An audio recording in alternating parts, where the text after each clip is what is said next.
வணக்கம் நண்பர்களே. இது சீத்தா இலை.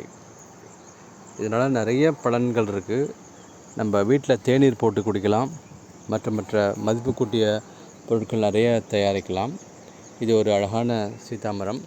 இதில் என்ன பண்ணிகிட்ருக்கேன்னா, மேலே உள்ள 3 இலைகளை மட்டும் விட்டு மற்ற எல்லா இலையும் பறித்து நல்ல இலைகளை நம்ம பயன்படுத்துறதுக்கும், இந்த மாதிரியான பழுத்த இலை, காஞ்ச இலைகள், நோய் தாக்குதல் உட்பட்ட இலைகள் எல்லாத்தையும் நம்ம இந்த மாதிரி கழிவுகள் இருக்கு இல்லையா, காய்கறி கழிவுகள், பழக்கழிவுகள், எல்லா கழிவுகளையும் நம்ம சாதம் வடிக்கிற கஞ்சி தண்ணி எல்லாத்தையும் ஊற வைக்கிறதுல போட்டு டானிக் தயாரிக்கிறோம் சத்து. மற்றபடி இந்த மாதிரி நம்ம பண்ணும் பொழுது ஏகப்பட்ட காய்கள் காய்க்கும்.